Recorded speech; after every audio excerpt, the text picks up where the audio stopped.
제15회 소패왕 손책이 태사자와 싸우고 또다시 엄백호와 크게 싸우다.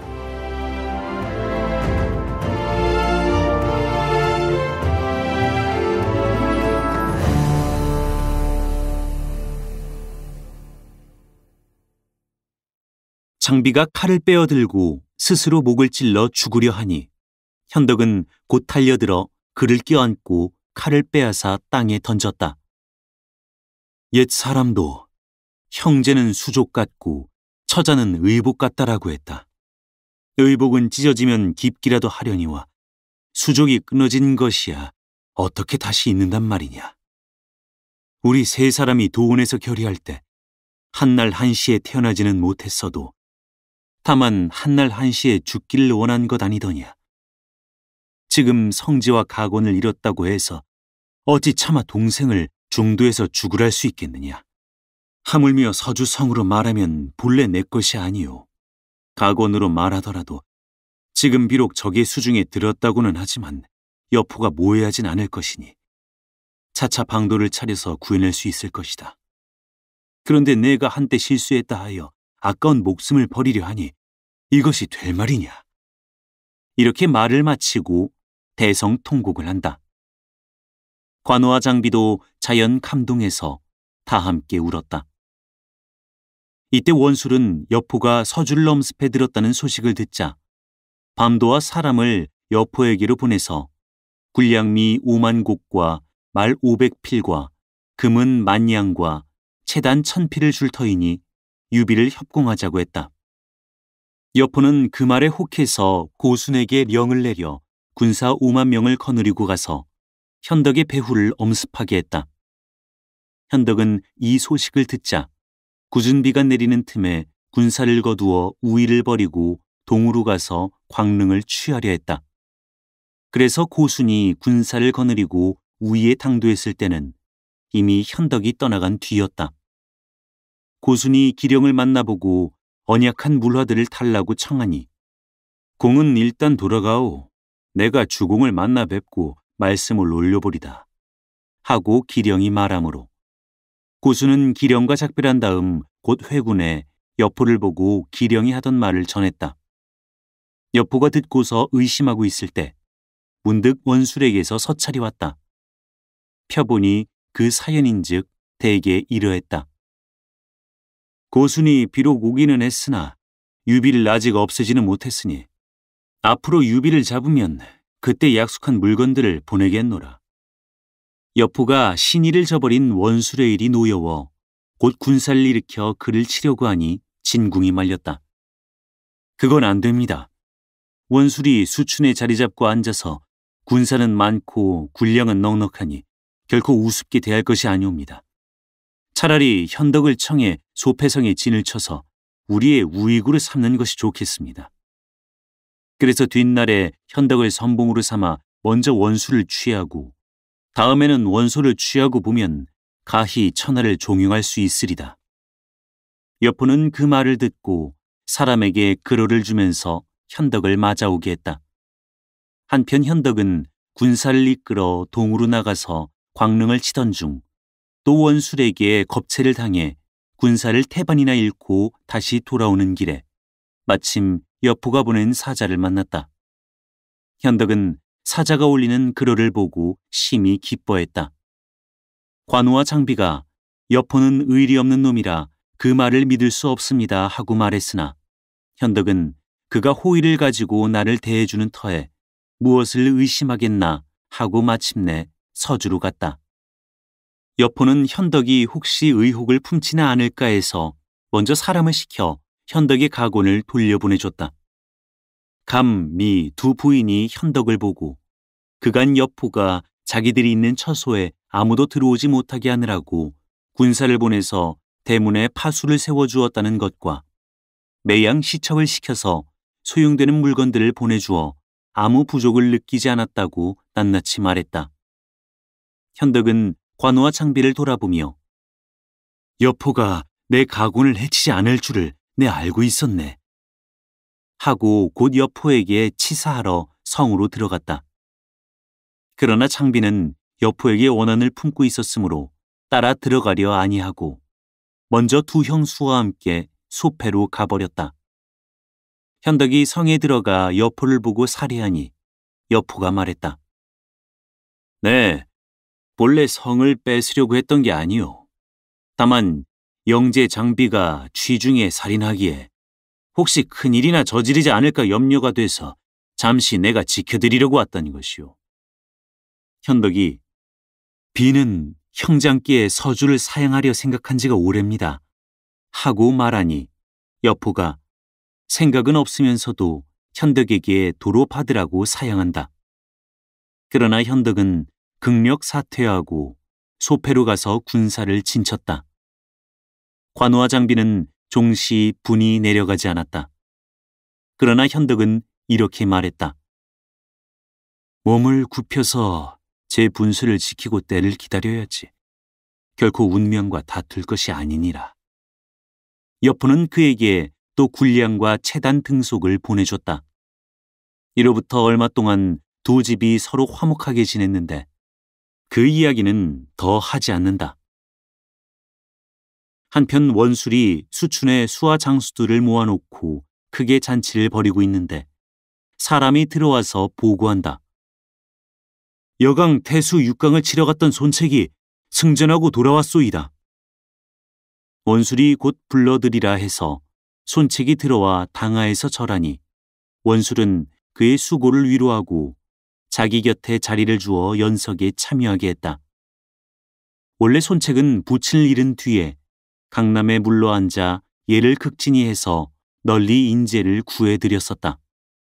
그러나 그 뒤에 외숙되는 단양 태수 오경이 서주 자사 도겸과 불화하게 된 데서 모친과 가소를 고가로 옮겨 거접시키고 자기는 원술에게로 와서 몸을 의탁하고 있었다.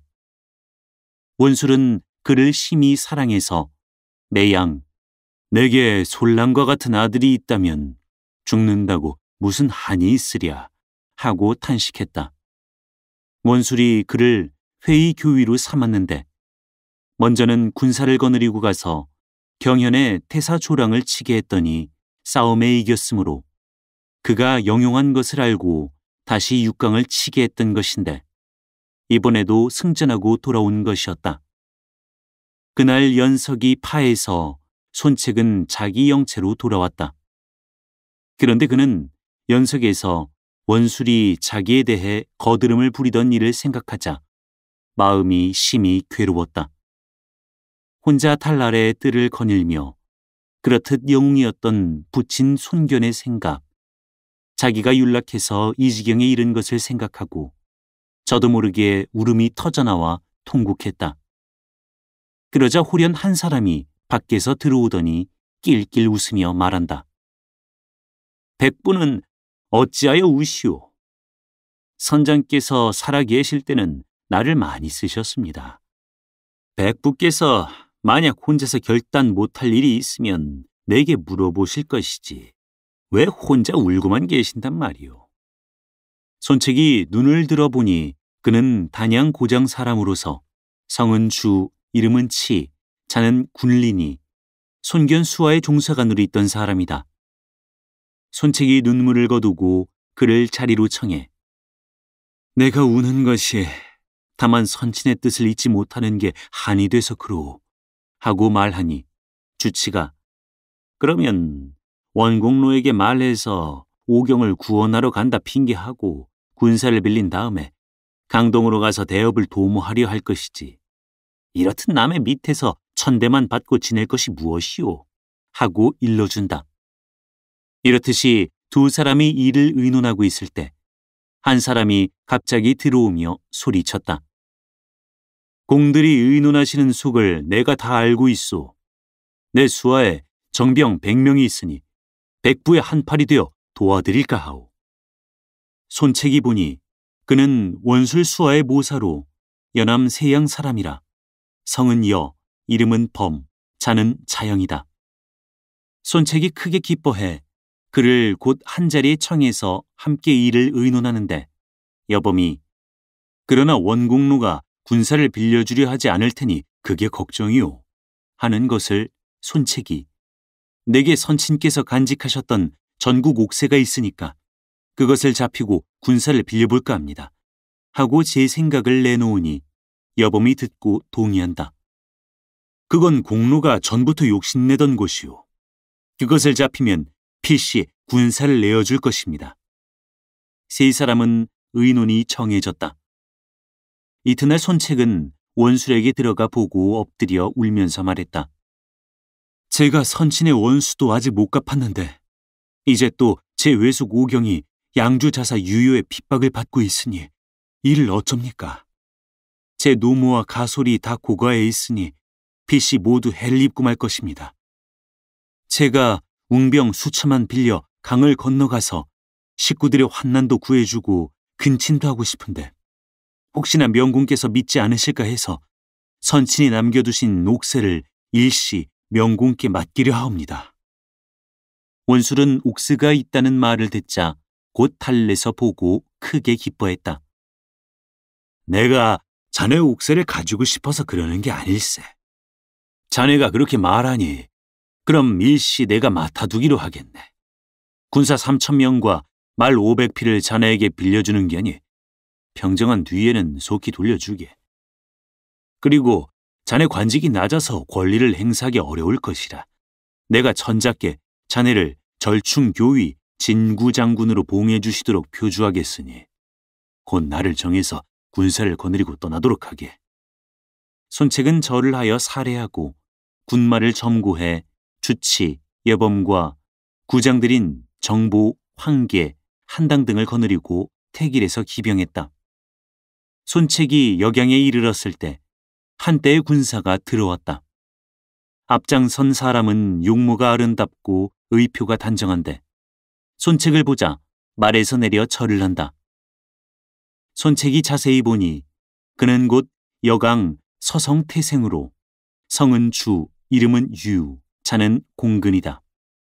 원래 손견이 동탁을 칠 때 서성으로 이사했었는데 주유와 손책은 바로 한 동갑이라 정분이 자별해 서로 형제의 의의를 맺었다.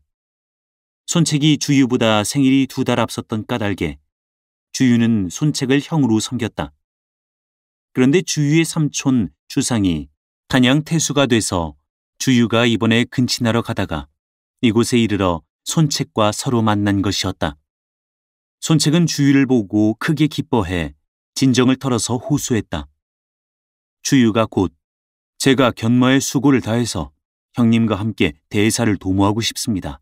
하므로 손책은 기뻐서 내가 공군을 얻었으니 대사는 다 이루어졌구만 하고 즉시 주치 여범과 서로 만나보게 했다. 주유는 손책에게 물었다. 형님이 대사를 이루려고 하시는 터에 강동에 이장이 있는 것을 아십니까? 아니, 이장이라니? 한 사람은 팽성의 장손이 자는 자포유, 한 사람은 광릉의 장괴이니 자는 자강입니다. 이 두 사람이 다 천지를 경유할 인재인데 지금 난리를 피해서 이곳에 은거하고 있습니다. 형님은 어찌하여 청해 오려고 하지 않으십니까? 손책이 기뻐하며 즉시 사람을 시켜 예물을 가지고 가서 그들을 청해 오게 했으나 두 사람이 다 사양하고 오지 않았다.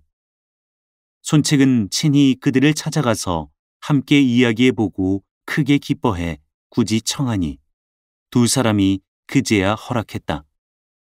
손책은 드디어 장소를 장사 겸 묵은 중랑장으로 삼고 장괭을 참모 정의 교위로 삼아 함께 유효를 칠 일을 의논했다. 원래 유효의 자는 정례로서 동네 모평 사람이니 역시 한실 종친이라 태위 유총의 조카요 연주자사 유대의 아우다. 그는 앞서 양주자사로 수춘의 군사를 진치고 있다가 원술에게 쫓겨서 강동으로 건너와 고가를 점거한 것이다. 이때 유효는 손책의 군사가 온다는 말을 듣고 급히 수하 장수들을 모아놓고 의논했다. 부장 장영이 나서서 말했다. 제가 일군을 거느리고 우저에 진치고 있으면서 설사 100만 대병이라 할지라도 가까이 오지 못하게 하겠습니다. 그의 말이 미처 끝나기 전에 장하에서 한 사람이 외쳤다. 제가 선봉이 되고 싶소이다. 모든 사람이 보니 그는 곧 동네 황현 사람 태사자였다. 태사자는 북해의 포위를 뚫은 뒤에 바로 유유를 찾아왔고 유유가 그를 장하에 두었는데 이날 손책이 왔다는 말을 듣고 선봉이 되기를 자원했다. 그러나 자네는 아직 나이가 젊어서 대장 노릇은 못할 것이니 내 좌우에서 명을 듣도록 하게 하는 유유의 말에 태사자는 그만 시무룩해서 물러가 버렸다. 장영은 군사를 거느리고 우저로 가서 군량 10만 곡을 저장해 놓았다. 손책의 군사가 당도하자 장영은 나가 맞섰다. 양군이 우저 강벌에서 서로 대치했다. 손책이 진전의 말을 타고 나서자 장영이 큰 소리로 욕설을 퍼붓는데 황계가 내달아서 장영에게 덤벼들었다. 그러나 어우러져 싸우기 두어합이 못되어 갑자기 장영의 군중에 혼란이 일어나며 누군지 영체 안에 불을 놓은 사람이 있다고 보고한다. 장영이 급히 회군하는 걸 손책이 군사를 거느리고 내달아 기세를 몰아 그 뒤를 엄습했다. 장영은 마침내 우저를 버리고 깊은 산중으로 도망쳤다. 원래 장영의 영체에 불을 놓은 것은 2명의 장수이니 하나는 구강 수춘 사람으로 성은 장, 이름은 흠, 자는 공혁이며 또 하나는 구강 하체 사람으로 성은 주, 이름은 태, 자는 유평이다. 2 사람이 다 난리를 만나자 도당을 모아가지고 양자강에서 수적질하며 지내왔었는데 손책이 강동의 호걸로서 천하의 인재들을 널리 구한다는 말을 익히 들은 터라 이번에 특히 자기들의 도당 300여 명을 데리고 그를 찾아온 것이다. 손책은 크게 기뻐하여 그들을 거전교위로 삼았다. 이 싸움에서 손책은 우저 저각에 쌓여있는 양식과 군기들을 수중에 거두고 또 적병 4천여 명에게 항복받았다. 그는 드디어 군사를 거느리고 신정으로 나아갔다. 한편 장영이 싸움에 패하고 돌아가자 유요는 노해서 그를 참하려 했다. 그러나 모사 차균과 설예가 극력 만류해서 유요는 다시 장영으로 하여금 영릉성에 군사를 진쳐놓고 적을 막게 했다. 유요는 몸소 군사를 거느리고 신정령 남쪽에 진쳤고 손책은 북쪽에 진쳤다. 손책이 그곳 사람에게 물었다. 이 근처 산에 한나라 광무제를 모셔놓은 묘가 있느냐? 바로 신정령 위에 묘가 있습니다. 그 대답을 듣고 손책이 내가 간밤에 광무제께서 부르시는 꿈을 꾸었으니 한번 가서 참배해야겠소 하고 말하자 장소가 안 됩니다. 영남쪽은 바로 유의 영체인데 복병이 있으면 어찌하시렵니까? 하고 간한다. 그러나 손책은 신령께서 나를 보호해 주시는 터에 무엇이 두렵겠소?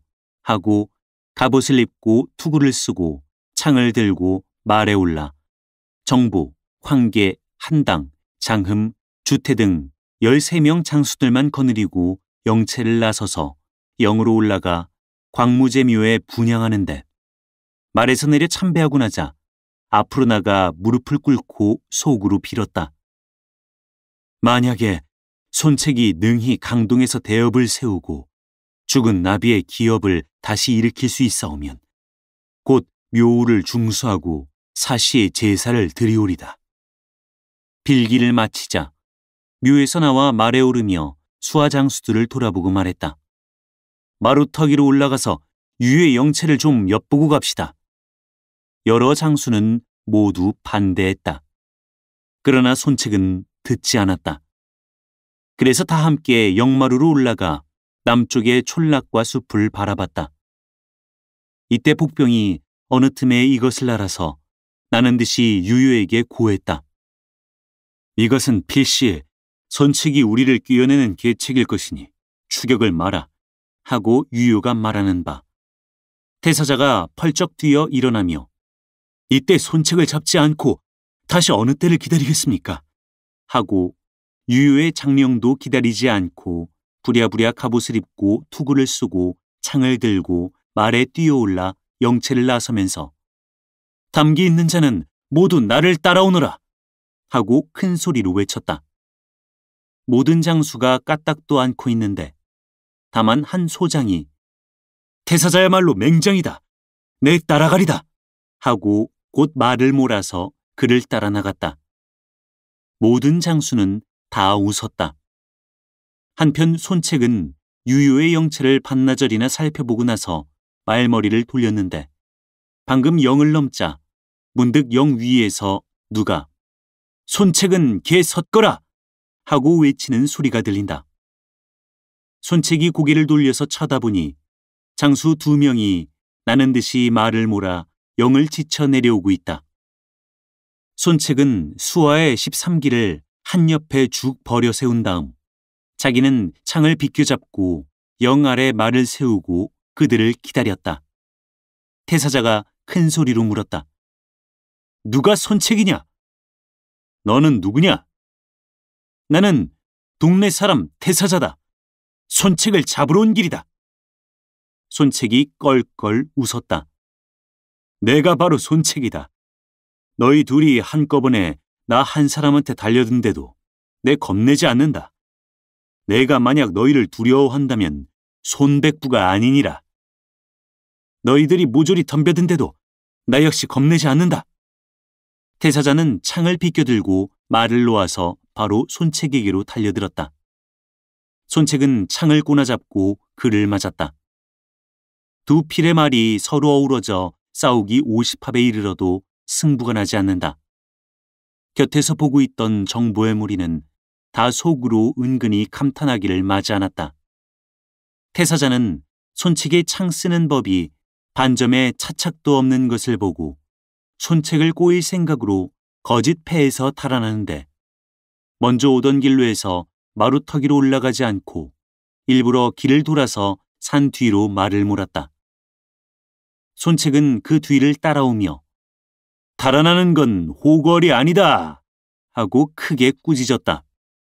그러나 태사자는 속으로 저놈에게는 종인이 12씩이나 있고 나는 단지 혼자니 내가 저를 사로잡는다 해도 결국은 여러 놈 손에 뺏기고 말 것이 아닌가. 아무래도 저놈들이 찾아오지 못할 대로 멀리 끌고 가서 손을 쓰는 게 좋겠다 라는 생각을 정하고 일변 싸우며 일변 달아나며 했다. 손책이 그를 놓치지 않으려고 그대로 뒤를 쫓아서 마침내 평지로 나갔다. 이때 태사자가 말을 돌려 다시 손책에게로 달려들어서 두 사람은 또 어우러져 다시 50합에 이르렀다. 손책이 창을 들어 한 번 힘껏 냅다 지르니 태사자는 번개같이 몸을 틀어 피하면서 한 옆으로 흐르는 손책의 창을 덥석 붙잡고 이번에는 제편에서 손책을 겨누어 창을 힘껏 냅다 지르는데 손책이 또한 몸을 틀어 피하며 그의 창대를 쫙 잡는다. 두 사람은 서로 제 힘껏 끌어당기면서 일시에 말에서 뛰어내렸다. 말들은 어디론가 다 달아나 버렸다. 두 사람이 창들을 버리고 맨손으로 서로 맞붙어서 치고 싸워 전포들이 다 갈기갈기 찢어졌다. 손책이 원체 손이 재서 태사자의 등에 꽂혀있는 단극을 어느 결에 쑥 뽑아드니 태사자는 손책이 머리에 쓰고 있는 투구를 훌떡 벗겨서 손에 들었다. 손책은 단극으로 연해 태사자를 찌르려 들고 태사자는 투구로 연방 손책이 내지르는 창끝을 막아내는 판에 호련 배후로부터 함성이 크게 일어나며 유요가 적응하러 보낸 군사들이 쫓아 들어오니 병력은 대략 1000여 명이다. 손책이 한창 착급할 때 정보 등 12장수가 지쳐 들어왔다. 두 사람은 그제야 서로 손을 놓았다. 태사자가 군중에서 말 한 필을 얻고 창 한 자루를 취해서 말을 타고 다시 나오는데 손책의 말은 원래 정보가 붙잡아서 끌고 온 터라 손책도 창을 잡고 말에 올랐다. 유유가 보낸 1000여 명의 적은군과 정보의 무리 12기가 한데 어우러져 어지러이 싸우며 이리 몰리고 저리 몰려서 신정령 아래로 싸움터가 옮겨졌을 때 함성이 일어나며 주유가 군사를 거느려 달려들고 유유가 또한 몸소 대군을 이끌고 영 위로부터 지쳐내려왔다.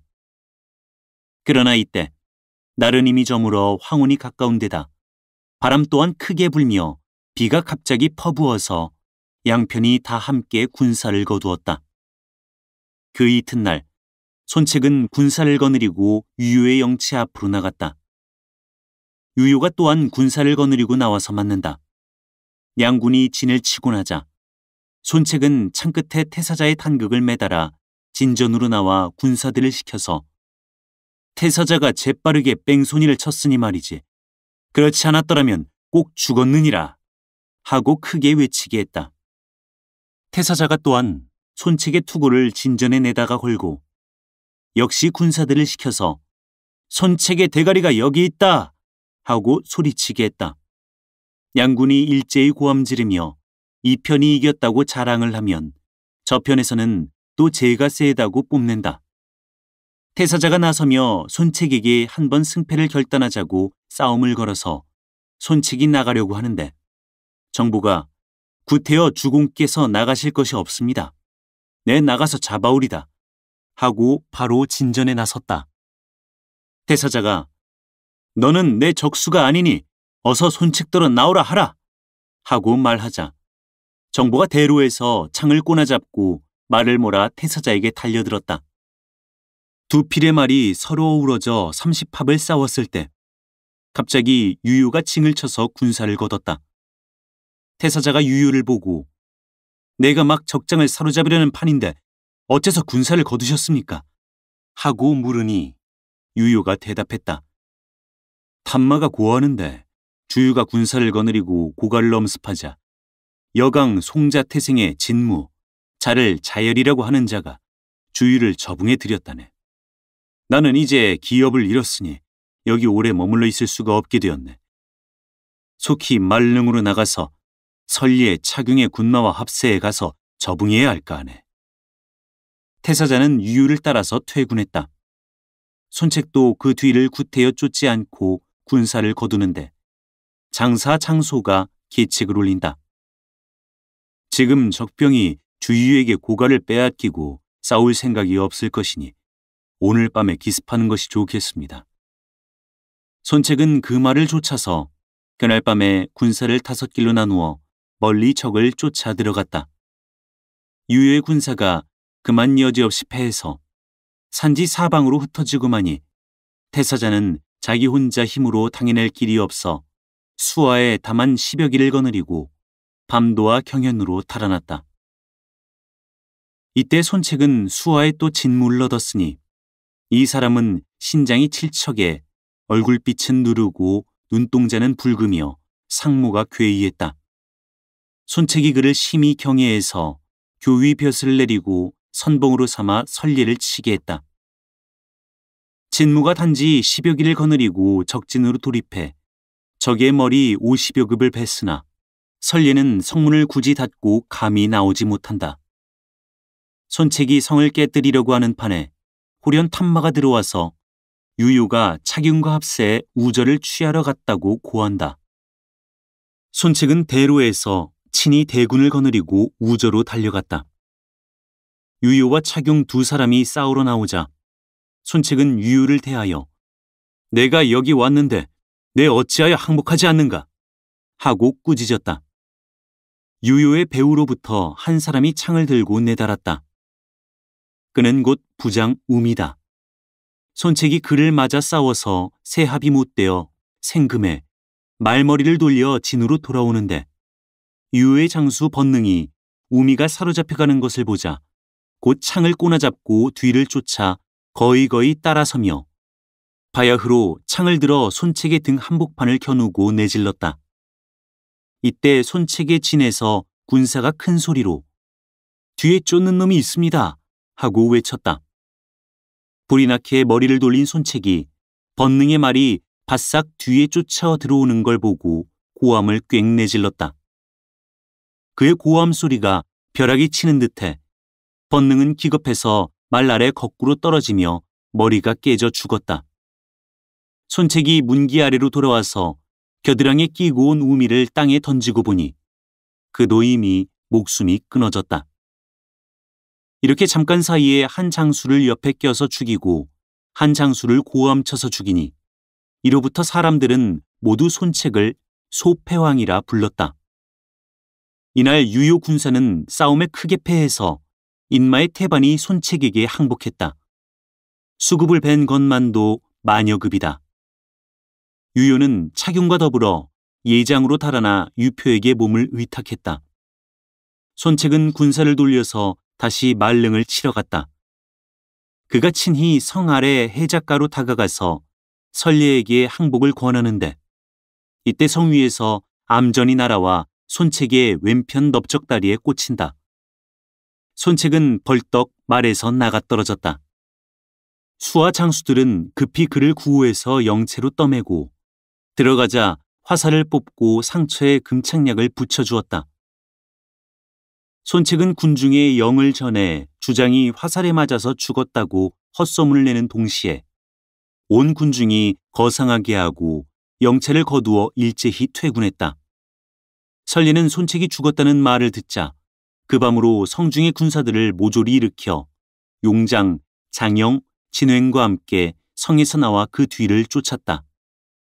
그러나 홀연 복병이 사면에서 일어나고 손책이 앞장서서 말을 몰아나오며 외쳤다. 솔랑, 예 있다. 군사들이 다 놀라서 손에 든 창과 칼을 내버리고 땅에 엎드려서 항복했다. 손책은 영을 내려 한 명도 죽이지 못하게 했다. 장영은 말머리를 돌려 달아나다 진무의 창에 찔려 죽고 진횡은 장음의 화살에 맞아 죽었으며 또 선례는 난군 속에서 목숨을 잃었다.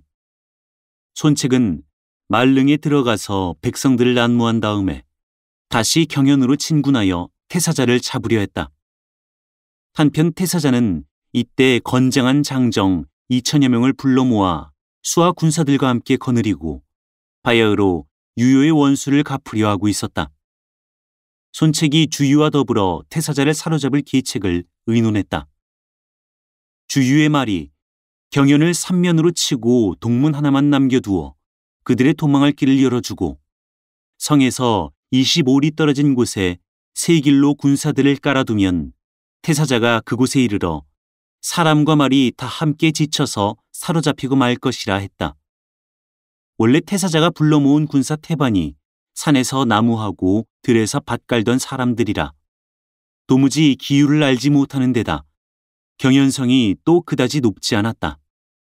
이날 밤에 손책은 진무에게 명해서 옷차림을 거뜬하게 하고 손에 칼 한 자루를 들고 앞장서 성 위로 기어 올라가 불을 지르게 했다. 태사자는 성 위에서 불이 일어나는 것을 보자 말에 뛰어올라 동문으로 달아났다. 등 뒤에서 손책이 군사를 휘몰아 쫓아온다. 태사자는 그대로 말을 채쳐 달아났다. 손책은 뒤를 쫓다가 30리까지 와서는 더 쫓지 않았다. 태사자가 줄곧 50리를 달리고 나니 사람이나 말이 이제는 지칠 대로 지쳐버렸는데 이때 갈대밭 속으로부터 난데없는 함성이 일어났다. 태사자는 다시 급히 도망하려 들었으나 이때 복병이 좌우편에서 반마삭을 일제히 뿌리며 말 다리를 걸어서 쓰러뜨렸다.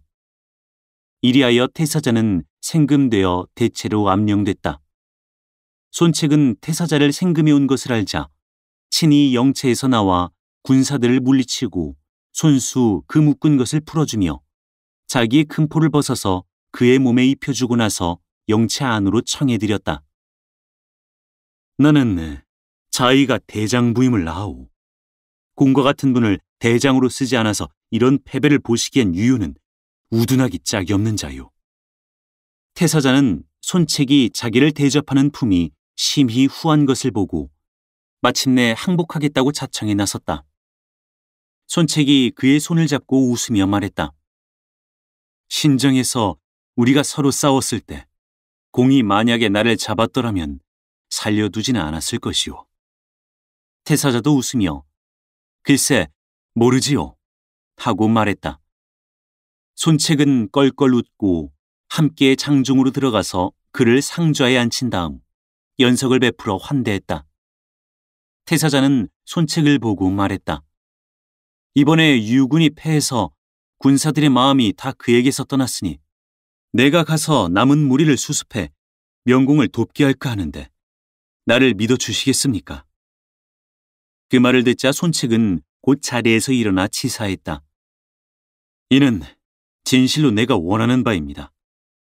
이제 내 공과 약조를 정하겠는데 공은 부디 내일 정오에 돌아오도록 하오. 태사자는 이를 응낙하고 갔다.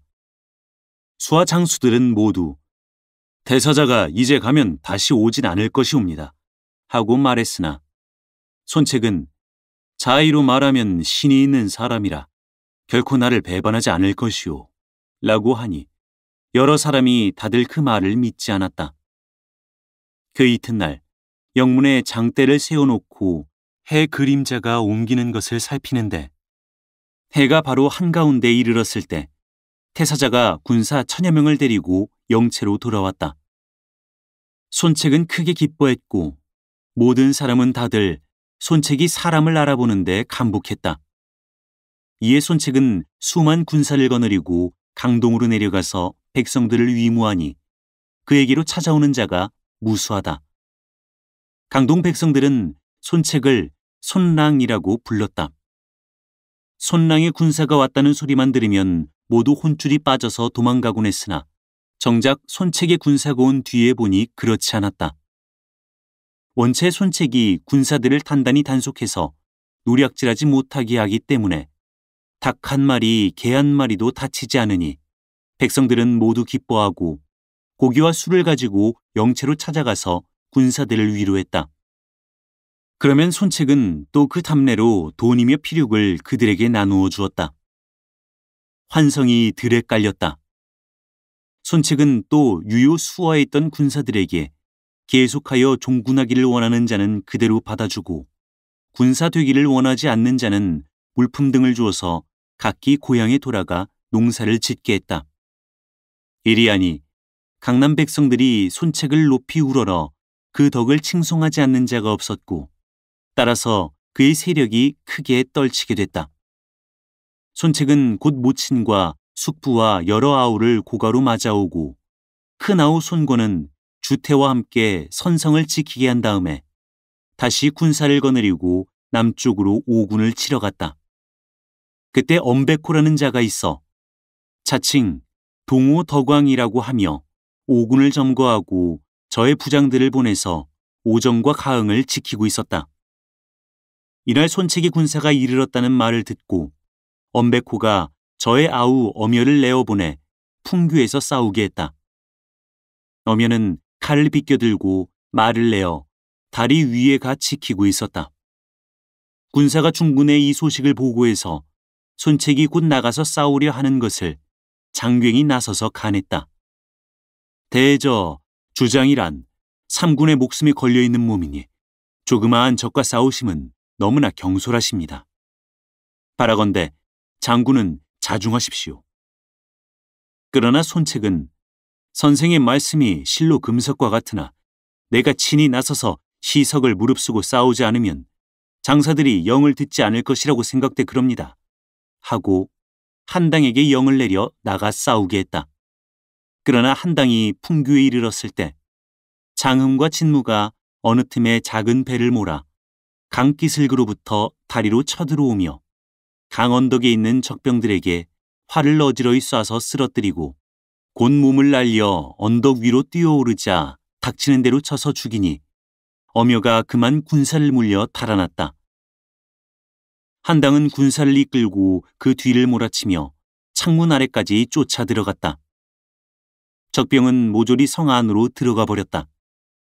손책은 군사를 나누어 수륙병진에서 오성을 내워싸고 사흘이나 쳤지만 한 사람도 싸우러 나오는 자가 없었다. 손책은 군사를 거느리고 몸소 창문 아래로 가서 적에게 항복을 권했다. 이때 성 위에서 비장 하나가 왼손으로 들보를 짚고 서서 오른손으로 성 아래를 가리키며 욕설을 퍼붓고 있었다. 이것을 보고 태사자는 마상에서 활에 살을 먹여 들고 장수들을 돌아보며 내 저놈의 왼손을 맞힐 테니 보게!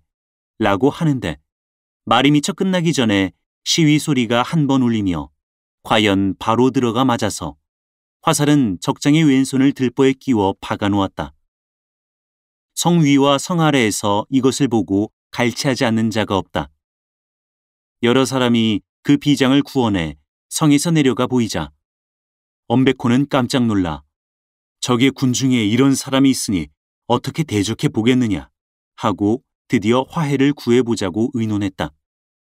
이튿날 엄베코는 자기 아우 엄여를 시켜 성에서 나가 손책을 만나보게 했다.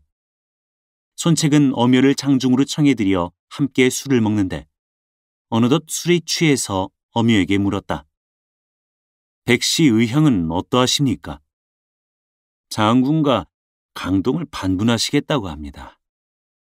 그 말에 손책은 대로하여 쥐 같은 놈이 어딜 감히 나오고 맘먹으려 하느냐 라고 말하며 곧 영을 내려 엄여를 내어 참아라 했다. 엄여가 칼을 빼어들며 벌떡 일어났다. 그러나 손책이 칼을 한번 날리니 엄여가 그 자리에 나가 자빠진다. 손책은 곧 그 머리를 베어 사람에게 들려서 성중으로 보냈다. 엄베코는 도저히 대적할 수 없음을 알자 성을 버리고 도망쳤다. 손책이 군사를 몰고 그 뒤를 추격했다. 황계는 가응을 쳐서 뺐고 태사자는 오정을 쳐서 뺐으니 여러 고을이 다 평정됐다. 엄베코는 여항으로 도망가며 길에서 누략질하다가 그 고장 사람 능조가 마을 사람들을 거느리고 나와서 치는 통에 여지없이 패해 회개를 바라고 달아났다. 능조 부자는 손책을 맞아들였다. 손책은 능조를 종종 교의로 삼고 함께 군사를 거느리고 강을 건넜다. 엄베코가 적당들을 모아 서진 나루토에 진을 쳤으나 정보와 싸워서 또 크게 패해 달아났다. 손책의 군사는 그 뒤를 바싹 쫓아서 회계까지 들어갔다. 이때 회계 태수 왕랑이 군사를 거느리고 나가서 엄베코를 구원해 주려 했는데 문득 한 사람이 나서서 간했다. 그것은 옳지 않소이다. 손책이 거느리는 것은 인의의 군사요. 엄베코가 거느리는 것은 포악한 무리니 차라리 엄베코를 잡아 손책에게 바치는 것이 옳을까 합니다. 왕랑이 보니 그는 곧 여요 사람으로 성은 우요, 이름은 번, 자는 중상이니 이때 굴리로 있었다. 왕랑은 그의 말을 듣지 않고 도리어 화를 덜럭내며 꾸짖었다. 우번은 장탄식하고 밖으로 물러나왔다. 왕랑은 군사를 거느리고 나가서 엄베코와 만나 함께 군사를 사는 벌판에 버려놓았다. 양편에서 진들을 치고 나자 손책이 진전에 나와 왕랑을 향해 내가 인의의 군사를 거느리고 절강을 안무하러 왔는데 너는 어찌하여 도리어 도적을 돕느냐 라고 말하니 왕랑도 내 놈이 탐심도 많구나. 이미 오군을 얻었으면 됐지. 또 내 지경을 삼키려고 오다니. 오늘 내 엄씨를 위해서 원수를 가꾸야 말겠다. 하고 욕으로 응수했다. 손책이 대로에서 막 그와 싸우려 할 때 태사자가 어느 틈에 말을 달려 먼저 나갔다. 왕랑이 칼을 춤추며 말을 몰아서 태사자와 싸우는데 두어압이 못돼 왕랑의 수하장수 주흔이 뛰어나와서 싸움을 도우니 손책의 징중에서 황계가 나는 듯이 말을 달려나가 주흔을 맞아 싸웠다. 양편에서 북소리를 크게 울리며 한창 생사결판하고 싸우고 있을 때 호련 왕랑의 진 뒤에서 큰 혼란이 일어나더니 난데없는 한때의 군사가 배후로부터 지쳐나왔다. 왕랑은 크게 놀라 급히 말을 돌려 그 편을 막아 싸웠다. 원래 이는 주유가 정부와 더불어 군사를 거느리고 적을 옆으로부터 찌른 것이었다. 앞뒤로 협공을 받은 왕랑은 적은 군사로서 많은 적을 당해낼 수가 없어서 엄베코 주운과 더불어 혈로를 뚫고 성중으로 뛰어들어가자 곧 조교를 끌어올리고 성문을 굳게 닫았다. 손책은 대군을 거느리고 승세를 타서 성 아래로 쫓아 들어오자 군사를 나누어 네 대문을 들이쳤다.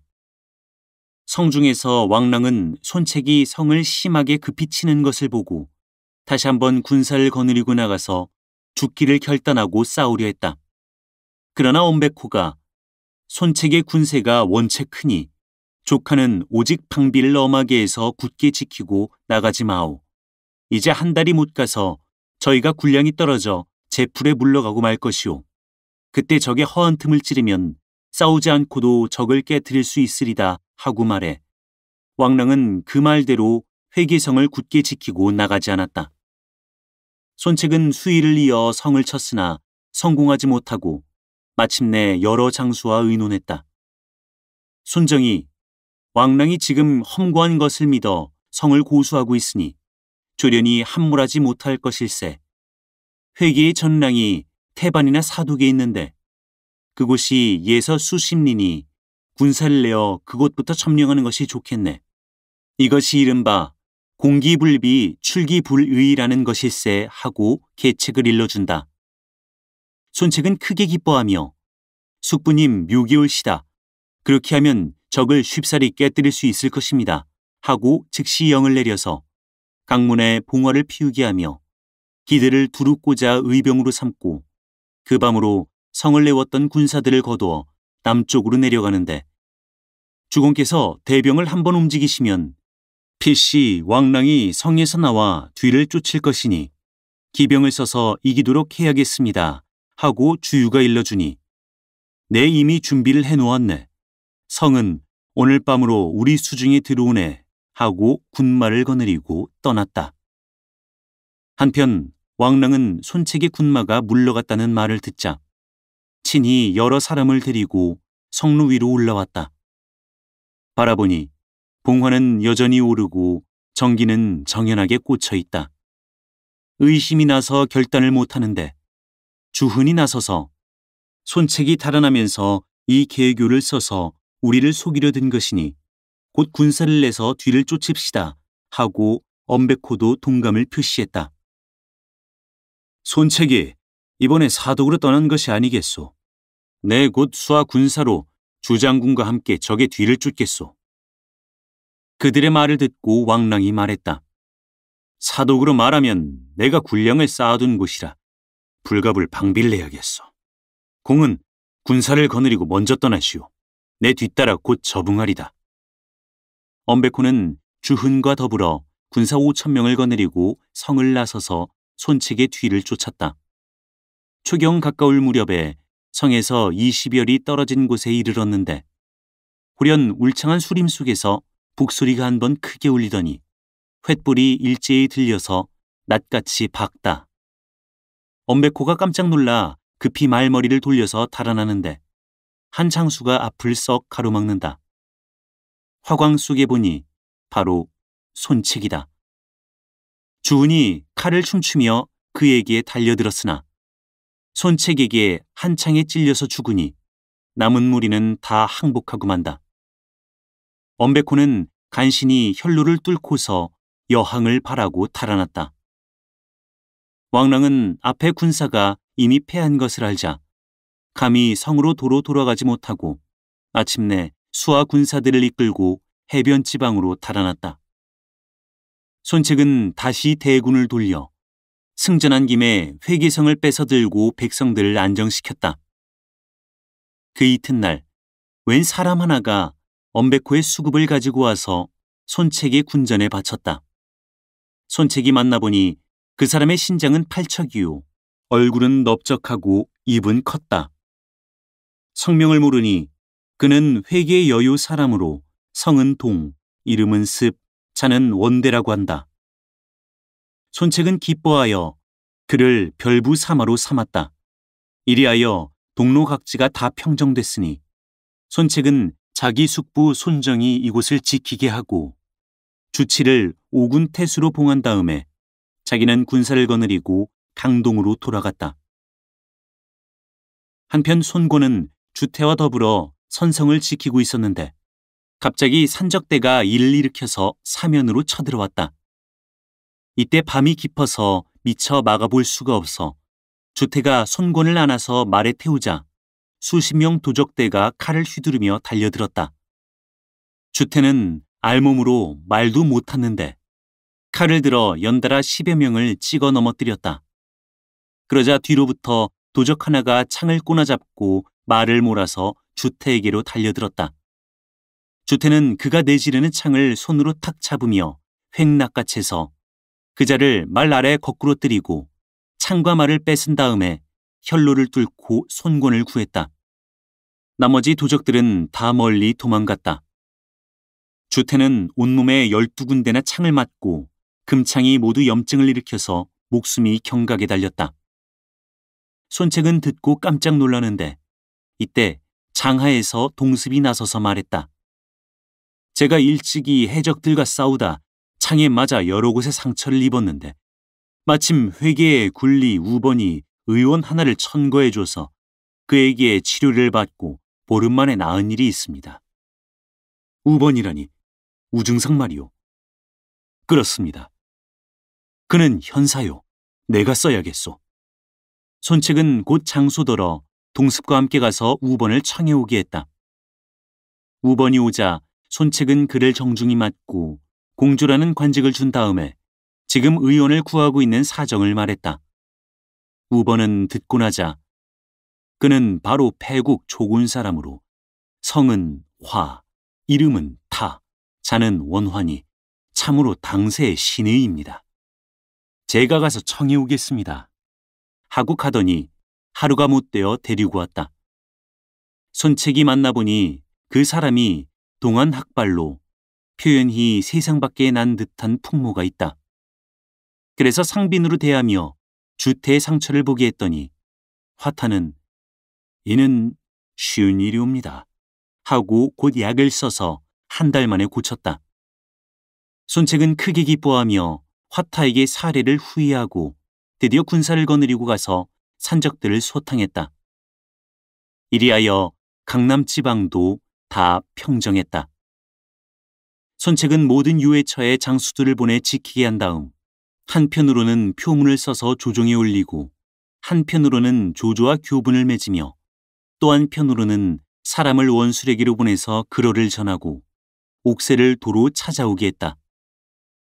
이때 원술은 은근히 천자가 되려는 생각을 품고 있었으므로 손책에게 회답하되 다른 일로 핑계해서 옥새를 돌려보내지 않고 급히 장사 양대장과 도독, 장훈, 기령, 교유와 상장, 뇌박, 진란 등 30여 명을 모아놓고 상의했다.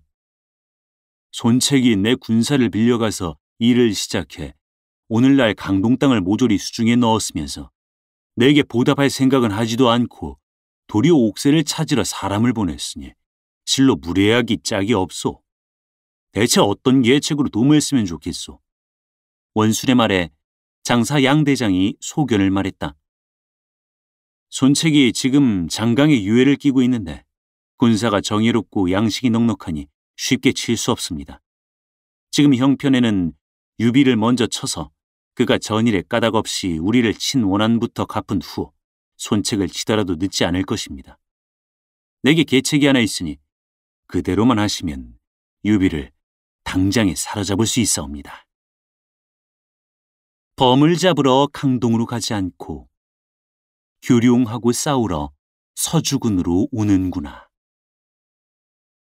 필경, 그 계책이란 어떤 것인고 다음 회를 보라. 사단법인 올제 제작, 낭독 공준호, 번역 연변인민출판 삼국지 번역팀.